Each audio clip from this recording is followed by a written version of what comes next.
화성 연쇄살인 사건 중 유일하게 범인을 특정한 8차 사건을 둘러싼 논란이 커지고 있습니다. 경찰은 당시 과학수사기법을 활용해 범인을 검거했다고 했지만 허점이 노출됐습니다. 어떤 부분이 문제였는지 장보경 기자가 살펴봤습니다. 화성 연쇄살인 사건 중 유일하게 범인을 특정한 8차 사건 발생 당시 경찰은 현장에서 발견한 채모를 근거로 수사를 했습니다. 경찰은 방사성 동위원소 감별법으로 얻은 자료를 바탕으로 윤모 씨를 유력 용의자로 특정한 후 윤 씨의 자백을 받았습니다. 이 방식은 시료의 중성자를 쪼여 원소의 양을 파악하는 건데 중금속 성분 등을 분석해 대조군과 비교하는 기법입니다. 당시 국립과학수사연구원은 경찰이 확보한 채모에서 발견된 중금속 성분을 근거로 채모가 윤 씨의 것으로 볼 수 있다는 결과를 얻은 것으로 알려졌습니다.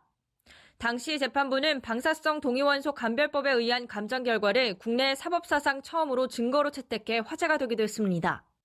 하지만 전문가들은 이 기법이 당시로선 획기적 수사 기법이었던 것은 맞지만 100% 범인을 특정할 수 있는 것이 아니라 용의자 범위를 좁히는 수준에 불과했다고 봅니다.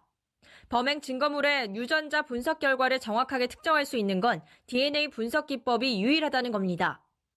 개인을 식별하는 그 측면에서 사실 DNA 감식만큼 정확한 것은 없고요. 그 용의자를 좁히는 역할을 이제 그 당시에 과학수사가 했던 것이고요. 윤 씨는 재판에서 경찰의 고문으로 허위 자백을 했다고 주장하기도 했지만 결국 20년간 옥살이를 해야 했습니다. 최근 화성사건 수사본부는 국과수에 당시 방사성 동위원소 분석 결과에 관한 재검증을 요청한 상태입니다. 연합뉴스TV 장보경입니다.